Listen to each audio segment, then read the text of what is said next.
ಅಲ್ಲಿ ಇಂಡಿಕೇಟ್ರ್ ಹಾಕೋ first, indicator ಹಾಕಿ. ಮಣ್ಣು ಹಾಕ್ಬಿಟ್ಬಿಟ್ರಾ ಅಷ್ಟೇ. ಈ ಚೂತಿಗಳು ಬರೋದು ಇದೇ ಒಂದು ಕೆಲಸ. ಏನೋ ಗುಂಡಿ ಅಂದರೆ ಯಾವುದೋ ಒಂದು ಕಲ್ಲು, ಎಲ್ಲೋ ಒಂದು ಕನ್ಸ್ಟ್ರಕ್ಷನ್ ಸೈಟಲ್ಲಿ ಮಣ್ಣು ಇರುತ್ತಲ್ಲ, ಆ ಮಣ್ಣು ಆ ಕಲ್ಲು ಅದನ್ನೆಲ್ಲ ಹೊಡೆದಾಕ್ಬಿಟ್ಟು ಇಲ್ಲಿ ಬಂದು ಡಮ್ ಮಾಡೋದು. ಟಯರ್ ಹಾಳಾಗೋಗ್ಲಿ ಸೆಟ್ಟೋಗಿ ಏನು ಕೇರಿಲ್ಲ ಅವ್ರು, ಇವ್ರಿಗೆ ಭಯ ಇಲ್ಲ ಡ್ರೈವರ್ಸಿಗೆ. ಕೆಟ್ಟ ಮಾತಾಡಬಾರ್ದು ಅಂತ ಇದ್ರೇನು ಮಾತಾಡ್ತಾರೆ. ಇವಾಗ ಅಲ್ಲಿ ಮಣ್ಣು ಇಲ್ಲಿ ಮಾಡಿಲ್ಲ ಅವರು. ಇವಾಗ ಡೀರೇಡ್ ಆಗ್ಬಿಟ್ಟು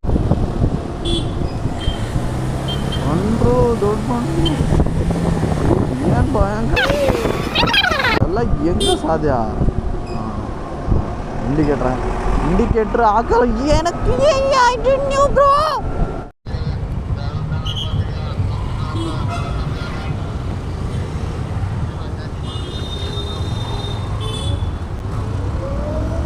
ಏನು ಸೂಪರ್ ಗುರು ಆ ಪೊಲೀಸ್ ಆಫೀಸರ್ದು. ಈ ಥರ ಇರಬೇಕು, ಅಟ್ಲೀಸ್ಟ್ ಕೇರ್ ಮಾಡ್ತಾರ, ಬೇರೆಯವ್ರ ಬಗ್ಗೆ ಕೇರ್ ಮಾಡ್ತವ್ರೆ. ಇವ್ರಿಗೆಲ್ಲ ಕಾಸು ಬರಲ್ಲ ಗುರು, ಪೊಲಿಟಿಷನ್ ಕಾಸು. ನನ್ಗೆ ಇದು ಯಾರು ಸ್ಟ್ರಕ್ಚರ್ ಮಾಡಿದ್ದಾರೆ ಈ ಥರ? ಇಲ್ಲ ಎಲ್ಲ ಕಡೆನೂ ಎಲ್ಲರೂ ಇರ್ತಾರೆ ಅನ್ಸುತ್ತೆ.